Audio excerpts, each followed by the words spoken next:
Pemirsa, diduga akan menyerang warga. 3 unit sepeda motor milik anggota geng motor di Cianjur, Jawa Barat dibakar warga. Tidak ada korban jiwa dalam kejadian tersebut, namun petugas masih mendalami kejadian tersebut.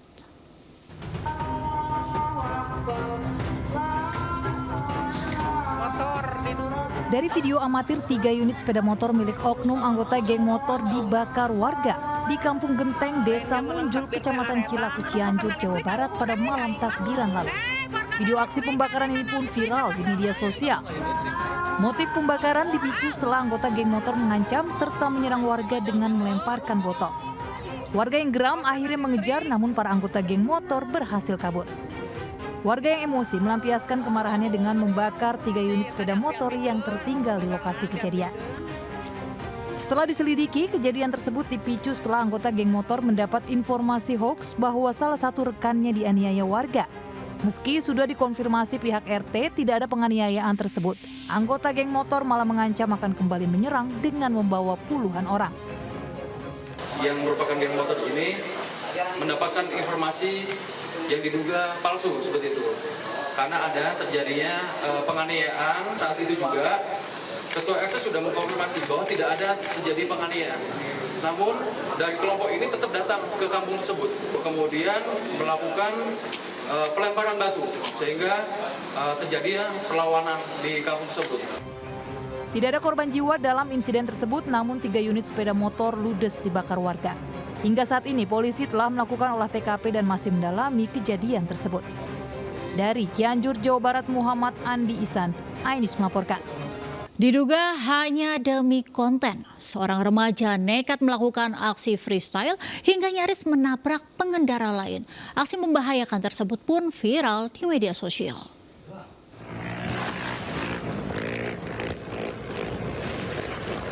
Aksi freestyle yang dilakukan seorang remaja di Jalan Raya Kecamatan Moconloe, Kabupaten Maros, Sulawesi Selatan viral di media sosial.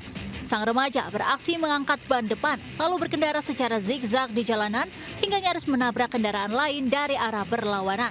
Aksi tak terpuji ini diduga dilakukan hanya demi konten. Pasca viral, polisi langsung bergerak mengejar pelaku. Aksi pelaku dinilai sangat membahayakan bagi diri sendiri maupun pengendara lain.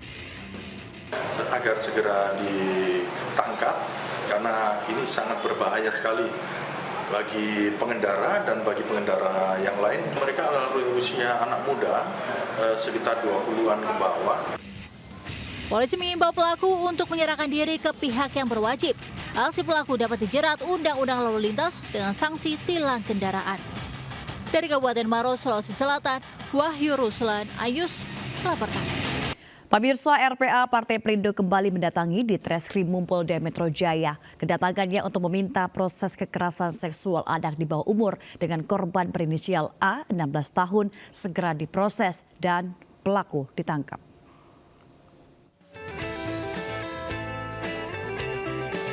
RPA Perindo mendampingi korban kekerasan seksual berinisial A, 16 tahun, mendatangi di Treskrim Polda Metro Jaya. Kedatangan untuk kelima kalinya ini untuk mempertanyakan kembali proses hukum yang telah naik ke tahap penyidikan. Pasalnya pelaku berinisial MA 18 tahun yang dikenal pelaku dari media sosial ini belum ditangkap. Mendampingi korban yang adalah korban daripada pencabulan dan kekerasan seksual bagi anak di bawah umur yang sudah 7 bulan proses ini berlangsung dan sudah naik sidik hari ini. Dan kami minta supaya prosesnya dipercepat. Kami melihat bahwa pelaku ini harus segera ditangkap. Mengingat kita sudah 5 kali untuk bertemu berkoordinasi dengan Subit dan juga Kanit juga PPA. Tapi yang terjadi adalah bahwa pelaku sampai detik ini belum ada penangkapan. RPA Perindo berharap pelaku segera ditangkap dan mendapatkan hukuman yang maksimal. Mengkaji ulang bagaimana penanganan ini agar lebih cepat lagi, kemudian kembali secara secepat karena yang dialami oleh anak-anak. Itu aja sih sebenarnya yang mau kita desak dan kita kaji, nanti akan kita sampaikan ini ke Karowasidik. RPA Perindo akan terus mendampingi korban sampai kasus ini tuntas. Tim Liputan iNews melaporkan. Diduga sopir mengantuk, sebuah minibus yang membawa keluarga pemudik mengalami kecelakaan tunggal di Jalan Tol Solo Semarang KM 489 jalur A di Boyolali, Jawa Tengah. Minibus berisi 6 orang terlempar keluar dari jalan tol dan terperosok ke semak-semak sedalam 5 meter.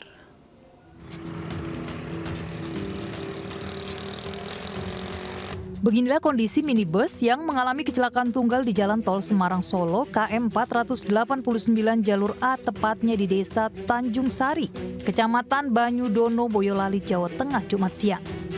Mobil mengalami rusak di bagian depan dan bagian atas setelah terlempar keluar dari jalan tol dan terperosok ke semak-semak sedalam 5 meter. Sementara penumpang berjumlah 5 orang dan 1 pengemudi berhasil dievakuasi dan dilarikan ke rumah sakit. Kejadian bermula ketika minibus yang dikemudikan JJ melaju dari arah Semarang menuju Solo. Sesampai di lokasi, tiba-tiba minibus oleng ke kiri dan menabrak besi pengaman jalan hingga terlempar keluar tol. Diduga pengemudi kelelahan dan mengantuk setelah melakukan perjalanan mudik dari Sukabumi dengan tujuan Blitar, Jawa Timur. Penumpangnya di dalam mobil satu keluarga 6 orang. Yang luka kepala itu 2 orang, tidak ada yang MD. Prediksi terakhir tadi saya sudah ketemu sama korban, keluarga korban, sopir memang mengantuk. Sampai di TKP oleng ke kiri, nabrak guardrail, lompat ke bawah masuk ke tol jalur A. Bangkai mobil dievakuasi melalui jalur bawah dengan menggunakan mobil derek. Kasus kecelakaan tunggal ini masih didalami Satlantas Polres Boyolali. Dari Boyolali, Jawa Tengah, Tata Rahmanta, Ainis melaporkan. Seorang pemuda di Makassar dievakuasi dari puncak menara oleh tim rescue gabungan. Pemuda yang mabuk ini sebelumnya nekat memanjat menara setinggi 25 meter usai buat onar hingga dikejar warga.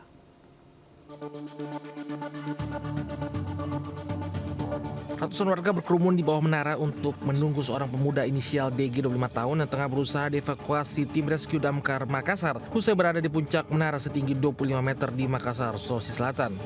Banyaknya warga membuat pemuda ini takut untuk turun. Proses evakuasi berlangsung dramatis, petugas penyelamat bahkan manjat sampai ke puncak menara. Dalam kondisi pengaruh alkohol, pemuda ini tak menggubris kehadiran petugas, bahkan tak sadarkan diri hingga menyulitkan proses evakuasi. 1,5 jam dibutuhkan petugas untuk membawa turun pemuda ini. Kejadian bermula saat pelaku dalam kondisi mabuk datang buat onar di kerumunan warga. Warga tak terima lalu melakukan pengejaran hingga pelaku berusaha menyelamatkan diri dan manjat ke menara. Tower setinggi hingga sampai dengan 25 meter kalau tidak salah, ketinggian 25 meter. Jadi sampai di atas itu kita mencoba membujuk untuk turun ya. Tentunya pasti kita lengkapi dengan peralatan harness untuk safety-nya si korban.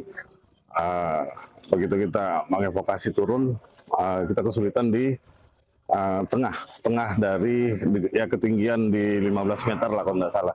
Kalau berdasarkan informasi dari masyarakat bahwa yang bersangkutan dia lari dari kerumunan warga karena yang bersangkutan ini mungkin faktor habis minum sehingga mengancam warga. Sehingga warga merasa keberatan sehingga dikejar. Kini pelaku yang telah sadar dari pengaruh alkohol menjalani pemeriksaan di Mapolsek Makassar. Dari Makassar, Sulawesi Selatan, Syahrul Adiaksa melaporkan. Masa didominasi emak-emak berunjuk rasa di Kota Medan, Sumatera Utara menuntut keadilan atas kasus dugaan kepemilikan senjata api yang menjerat tokoh masyarakat Edi Suranta Gurusinga. Unjuk rasa sempat ricuh adanya adu mulut antara pendemo dengan petugas kepolisian. Kenapa dia disangkakan punya senpi yang tidak punya senpi? Jadi kami tidak bosan. Sejumlah pendemo didominasi emak-emak ini sempat terlibat adu mulut dengan polisi yang mengambil paksa spanduk dan membubarkan massa di depan sebuah hotel tempat Presiden Jokowi menginap di Jalan Puri Hijau, Kota Medan, Sumatera Utara. Ratusan pengunjuk rasa dari Kecamatan Pancur Batu, Kabupaten Deli Serdang ini menuntut keadilan atas kasus dugaan kepemilikan senjata api yang menjerat tokoh masyarakat Edi Suranta Gurusinga. Masa meminta Kasipidum Kejari Deli Serdang dicopot jabatannya karena diduga terjadi diskriminasi dan bekerjasama dengan Kasat Reskrim. Dalam kasus ini, penangkapan ESG penuh kejanggalan. Dalam persidangan, 9 saksi menyatakan senjata api bukan milik pelaku ESG. Senpi ditemukan polisi bukan di badan ESG dan jauh dari barang bukti yang diamankan. Selain itu, senpi tersebut diduga milik seorang oknum TNI yang sudah dilaporkan untuk diperiksa. Memiliki senjata api. Ternyata di sidang pengadilan 9 saksi mengatakan bahwa abang anda kami Edi Suranta Gurusiga tidak ada senjata apinya. Milik oknum TNI. TNI ini tolong segera ditangkap, Pak. Kalau bisa kami ketemu sama Pak Jokowi. Mau menyampaikan aspirasi kami ini, Pak. Kami menuntut keadilan. Sebelumnya, aksi unjuk rasa sudah dilakukan ke Pengadilan Negeri Deli Serdang dan Kejaksaan Negeri Deli Serdang. Berharap Presiden Jokowi memberikan perhatian atas kasus ini sehingga berjalan dengan adil dan transparan. Dari Medan, Sumatera Utara, Adi Palaba Harahap, Ayus. Pemirsa, seekor ular piton sepanjang 6 meter muncul di sekitar permukiman hingga membuat geger warga. Berbekal peralatan lengkap, hanya dalam waktu 15 menit, petugas Satpol PP dan Damkar Bondowoso akhirnya menangkap ular tersebut.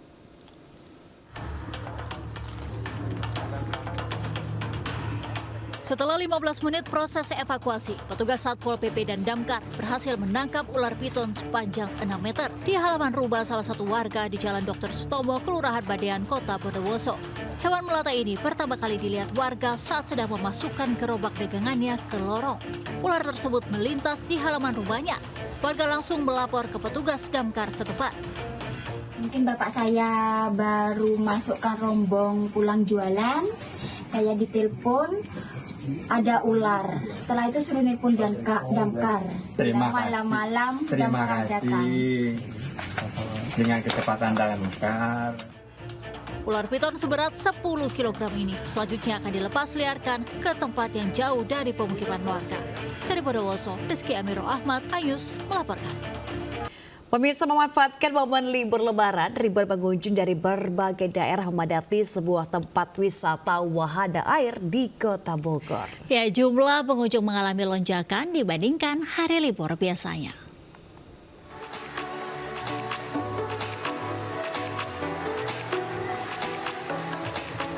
Ribuan pengunjung memadati wahana air di Jungle di Kota Bogor, Jawa Barat ini. Menggunakan ban, pengunjung antusias saat kolam ombak bergoyang. Wahana pantai juga menjadi favorit pengunjung. Area ini menawarkan suasana pesisir lengkap dengan pasir laut. Para pengunjung pun bisa bermain pasir, terutama bagi putra-putrinya yang masih balita. Selain itu, terdapat juga seluncuran dan kolam arus yang memanjakan para pengunjung. Libur lebaran. Ini mana nih? Bersama siapa? Sama keluarga. Kalau ke pantai kan kejauhan. Jadi di sini ada, udah kolam renangnya ada, pasirnya ada. Anak-anak bagaimana? Suka atau gimana? Ya, pada senang, pada suka. Enak suasananya, adem.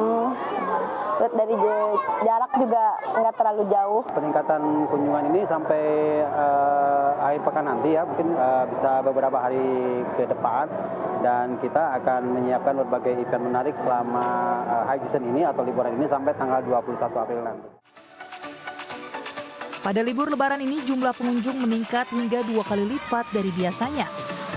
Diprediksi jumlah pengunjung akan terus bertambah hingga berakhirnya libur Hari Raya Idul Fitri. Dari Bogor, Jawa Barat, Andi Firmansyah, Ainus melaporkan. Sementara ribuan pengunjung juga memadati Pantai Carita Pandeglang, Banten. Jalur menuju pantai pun padat dan macet.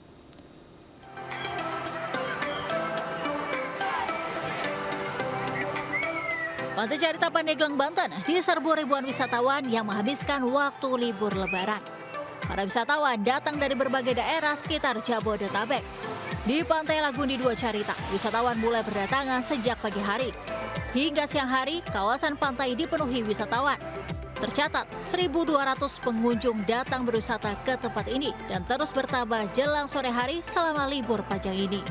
Diprediksi puncak keramaian terjadi pada hari Sabtu dan Minggu. Pengunjung hari ini diperkirakan 1.200 pengunjung di Lagundi 2 Carita. Ini sudah puncaknya belum, Pak? Ini belum puncak, nanti puncaknya itu diperkirakan hari Minggu besok.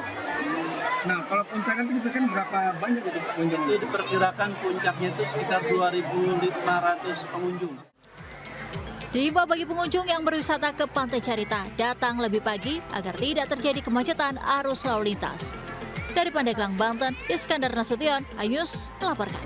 Kemenparekraf menargetkan 3 juta wisatawan berkunjung ke Batam dan Kepulauan Riau di tahun 2024.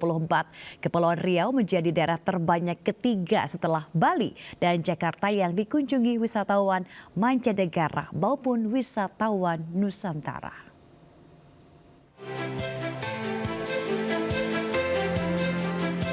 Letak geografis yang sangat strategis dan berada di perbatasan antar negara menjadikan kota Batam memiliki potensi untuk menjadi pintu masuk bagi wisatawan mancanegara. Hal itu disampaikan Menparekraf Sandiaga Uno saat mengunjungi Sekupang, kota Batam, dalam rangka meninjau langsung potensi investasi dan pengembangan parekraf serta bertemu pelaku parekraf Batam. Dalam kunjungan ke Serenity City di Sekupang, Sandi menegaskan akan memfokuskan pembangunan green tourism untuk menarik wisatawan.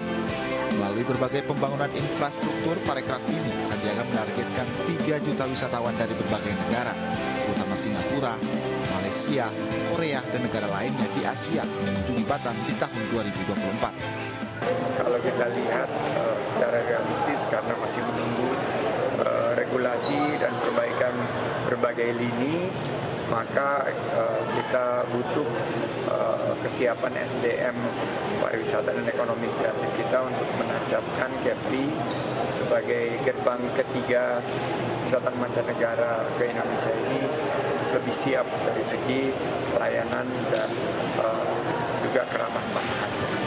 Untuk meningkatkan kunjungan wisatawan mancanegara, Kemenparekraf akan siapkan SDM, ramah tamahan, dan kualitas pelayanan di berbagai destinasi dan akomodasi seperti bandara dan hotel. Dari Batam, Kepulauan Riau, Gusti Yenosa, iNews melaporkan. Pemirsa, antrean kendaraan mulai terlihat di Pelabuhan Bakauheni Lampung di momen arus balik Lebaran. Volume kendaraan pemudik ke Pulau Jawa akan mencapai puncaknya pada hari Minggu dan Senin mendatang. 2 hari setelah Hari Raya Idul Fitri, sejumlah kendaraan terlihat memadati Pelabuhan Bakauheni Lampung di dermaga eksekutif maupun di dermaga reguler. Berdasarkan pantauan kami, sejak pagi sampai dengan malam hari ini, sejumlah kendaraan yang didominasi oleh kendaraan roda 4, roda 2, dan kendaraan bus pengangkut penumpang terlihat memadati area Pelabuhan Bakauheni Lampung, yang dimana tidak hanya dari para pemudik yang akan melakukan penyeberangan menuju ke Pulau Jawa saja, namun sejak pagi tadi terpantau masih ada sejumlah kendaraan yang baru saja tiba di Pelabuhan Bakauheni Lampung, atau yang kebanyakan dari mereka melakukan perjalanan mudik setelah Hari Raya Idul Fitri. Terkait dengan prediksi kapan akan terjadi lonjakan dan juga puncak arus mudik ini, PT ASDP Bakauheni Lampung memprediksi akan terjadi lonjakan serta puncak arus mudik akan terjadi pada tanggal 14 sampai dengan tanggal 16 April mendatang. Untuk itu, pihak PT ASDP Bakauheni Lampung telah menyiapkan sejumlah skema atau rekayasa lalu lintas, diantaranya memberlakukan sistem delaying system atau penundaan perjalanan, dan juga telah membuat sejumlah kantong-kantong parkir yang disebar di sepanjang area Pelabuhan Bakauheni Lampung. Untuk itu kami juga mengimbau bagi para pemudik yang akan melakukan penyeberangan ini agar memesan tiket jauh-jauh hari, dikhawatirkan nanti menghindari kehabisan tiket begitu, dan kemudian mempersiapkan tiket yang harus dipersiapkan di maksimal 1 hari sebelum keberangkatan hal ini, guna mengantisipasi adanya kepadatan kendaraan akibat banyaknya pemudik yang tidak memiliki tiket seperti beberapa waktu lalu. Dari Pelabuhan Bakauheni Lampung, Muharlin Rama Ramadona, Andri Setiawan, iNews melaporkan. Situasi arus lalu lintas di jalur selatan kawasan Lingkar Gentong Tasikmalaya, Jawa Barat terpantau padat merayap hingga Jumat malam. Antrean kendaraan terlihat mengular lebih dari 10 km dari arah Ciawi menuju kawasan Malangbong. Ya pemirsa, untuk situasi arus lalu lintas di sepanjang jalur arteri selatan saat ini kami terpantau padat merayap. Nah, untuk 2 jalur ini atau dari arah Tasikmalaya menuju ke Bandung ataupun sebaliknya memang saat ini terpantau padat. Dari pantauan kami di sini memang untuk antrean kendaraan ini terlihat mengular begitu, bahkan hingga lebih dari 10 km di kedua jalur. Nah, di sini kami memantau juga untuk kendaraan yang melintas memang masih didominasi dengan kendaraan warga lokal yang hendak merayakan Lebaran ataupun mengunjungi sanak keluarganya yang ada di sekitar sini. Namun di sini juga kami kami memantau tak sedikit pula banyak pemudik yang sudah mulai kembali ke kota perantauannya dari kampung halamannya masing-masing. Dan pemirsa, di sini juga kami memantau untuk arus lalu lintasnya memang sejak siang tadi cukup terpantau padat, di mana di H+2 Lebaran ini untuk arus lalu lintas di sepanjang jalur selatan memang bisa dikatakan cukup ramai. Dan juga pemirsa, untuk puncak arus balik sendiri di sepanjang jalur arteri selatan diprediksi akan terjadi pada 14 April atau 15 April 2024 nanti. Dan untuk pemirsa yang hendak kembali melewati jalur selatan ini, kami menginformasikan bahwa ada 4 titik di sepanjang jalur arteri selatan yang kerap kali terjadi kemacetan. Untuk titik yang pertama ada di kawasan Lingkar Gentong, kemudian juga titik yang kedua ada di kawasan Malangbong yang memang nantinya akan diberlakukan bersifat situasional. Dan juga untuk pemudik yang hendak kembali ke kota perantauannya diimbau agar tetap berhati-hati dikarenakan sepanjang jalur arteri selatan ini cukup berkabut dan juga jalurnya atau treknya ini agak naik turun dan juga terdapat belokan yang curam. Dari Tasikmalaya, Jawa Barat, Faisal Rinaldi, Eri Nugraha, iNews melaporkan.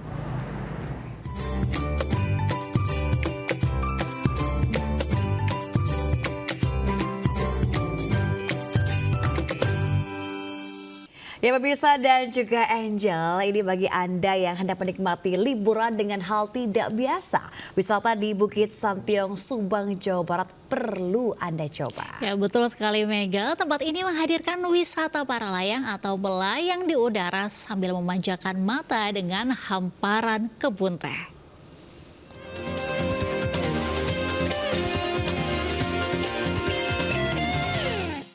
Pemirsa, berlibur identik dengan pergi ke tempat-tempat wisata. Nah, kali ini saya sedang berada di Bukit Santiong. Saya bakal ajak pemirsa untuk menikmati wisata yang memacu adrenalin. Seperti apa keseruannya? Yuk ikutin saya.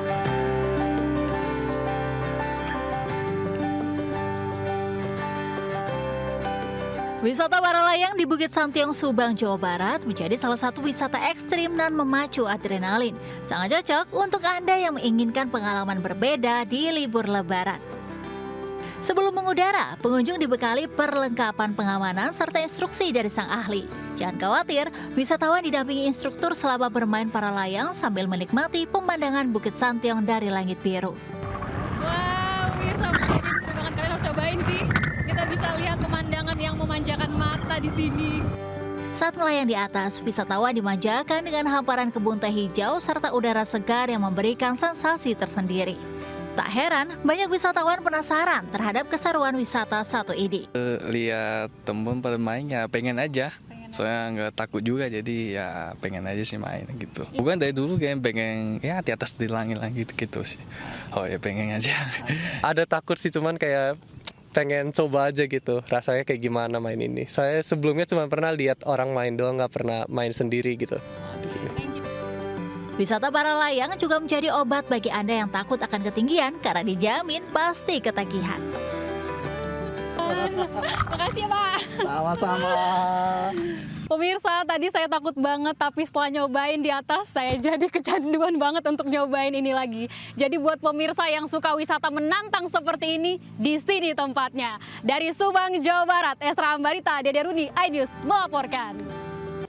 Pemirsa, masih mengisi libur Lebaran. Kegiatan yang satu ini bisa menjadi referensi Anda dan buah hati. Ya, ini sebuah bioskop di Karawaci, Tangerang tak hanya bisa menonton, tapi juga bermain di dalamnya.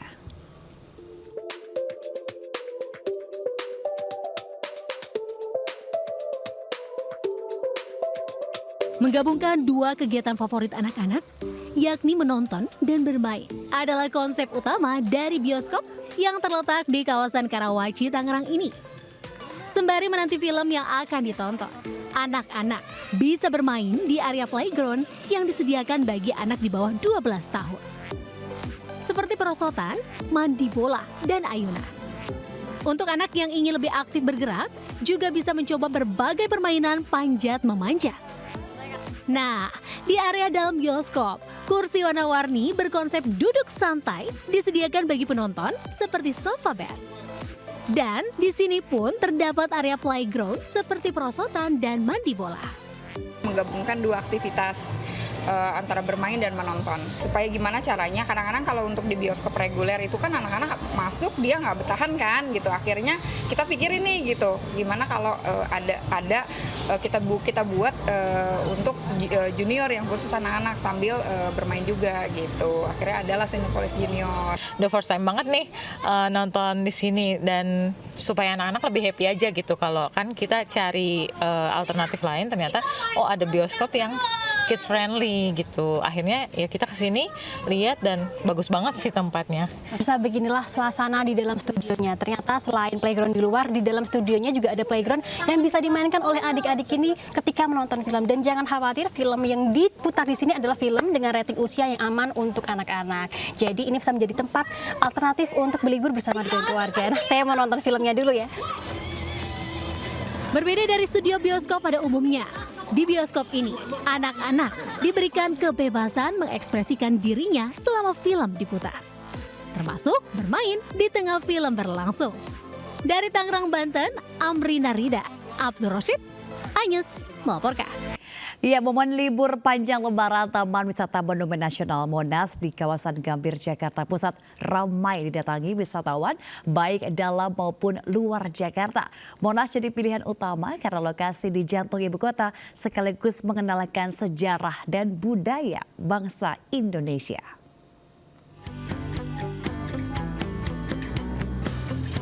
Berwisata menjadi alternatif yang banyak dipilih masyarakat untuk mengisi libur panjang Lebaran. Taman Wisata Monas atau Monumen Nasional yang berlokasi di kawasan Gambir, Jakarta Pusat merupakan salah satu lokasi wisata favorit pilihan warga Jakarta bahkan luar Jakarta untuk berlibur bersama keluarga. Sejumlah pengunjung asal luar Jakarta mengaku sengaja datang bersama keluarga di pagi hari demi menghindari kepadatan pengunjung yang biasa terjadi siang hingga sore hari. Selain lokasi yang berada di jantung ibu kota, Taman Wisata Monas menjadi pilihan utama berlibur sekaligus untuk mengenalkan kepada anak-anak mereka akan sejarah bangsa Indonesia. Ya, memperkenalkan anak-anak lah dengan ibu kota Indonesia, Jakarta khususnya kan. Nanti juga pengen ke Dufan, ke Taman Mini, sekalian aja Pak, pas libur panjang. Karena sekalian nganter anak tadi pulang ke Semarang, jadi mampir juga belum pernah ke Monas selama di Jakarta. Pengen naik ke atasnya. Gimana Bu, setelah tahu di ke Monas sekarang Bu? Nyaman ya. Diperkirakan volume pengunjung Monas akan terus meningkat hingga hari Minggu mendatang. Bagi Anda yang berkunjung ke tempat wisata seperti Monas, baiknya selalu menjaga anak-anak agar tidak terlepas, serta menjaga barang bawaan supaya terhindar dari aksi tindak kejahatan. Dari Jakarta, Rani Sanjaya melaporkan. Pemirsa, saat seluruh warga sibuk bersilaturahmi, petugas Damkar Bondowoso harus mengevakuasi cincin yang tersangkut di jari seorang wanita. Evakuasi pun berlangsung dramatis karena jari korban sudah membengkak.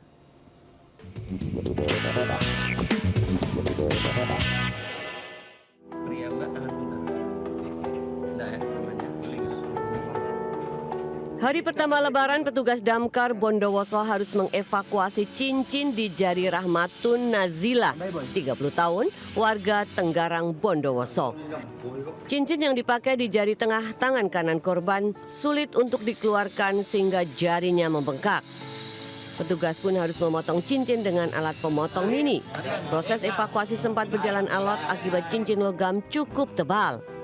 Namun setelah kurang lebih 10 menit, cincin bisa dipotong dan dilepaskan. Sementara korban tidak menderita luka apapun. Akibat kejadian ini, petugas menghimbau warga untuk selalu memeriksa cincin sehingga kejadian serupa tidak terulang. Dari Bondowoso, Jawa Timur, Rizky Amrul, iNews melaporkan. Pemirsa, seekor anak gajah Sumatera lahir di Pusat Konservasi Gajah Subanga, Kabupaten Bengkalis, Riau. Bayi gajah ini hasil perkawinan induk gajah korban jerat pemburu liar.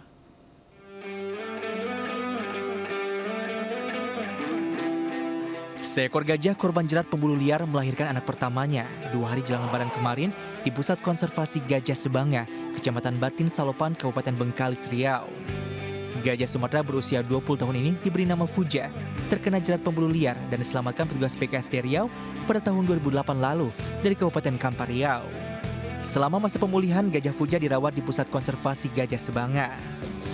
Sementara itu, hasil breeding dengan gajah jantan latih bernama Sarma, gajah Fuja berhasil melahirkan seekor anak gajah berjenis kelamin betina dengan berat 75 kg. Setelah dilakukan pemeriksaan oleh tim medis Balai Konservasi Sumber Daya Alam Riau, ibu dan bayi gajah dinyatakan dalam kondisi sehat.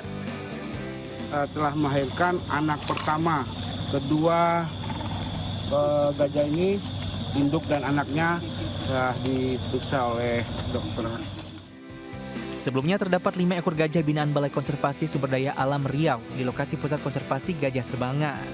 Kehadiran bayi gajah ini menambah populasi gajah Sumatera dan juga menjadi harapan baru agar mamalia dilindungi tersebut tidak punah. Dari Bengkalis Riau, Indra Yusrizal, iNews melaporkan. Pemirsa, jika Anda memiliki kredit kendaraan yang masih dalam tahapan kredit, Anda tidak bisa melakukan take over kredit tanpa sepengetahuan pihak leasing. Hal tersebut diancam dengan Undang-Undang Jaminan Fidusia dengan ancaman 2 tahun penjara.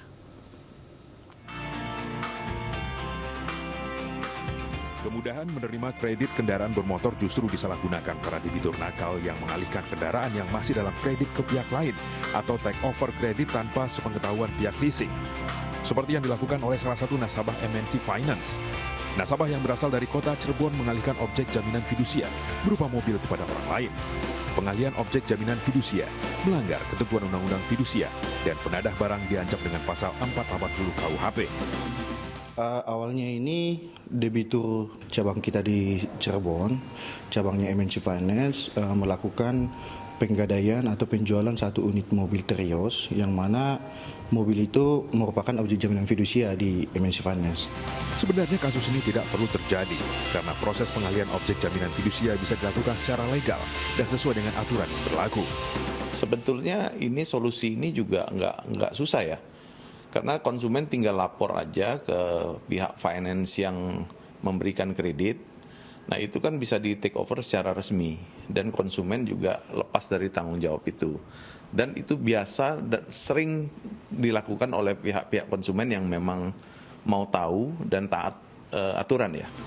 MNC Finance meminta kepada nasabah untuk mendatangi kantor terdekat jika ada keinginan take over kredit secara resmi dan tidak bertentangan dengan hukum. Dari Jakarta, Moharlin, iNews melaporkan.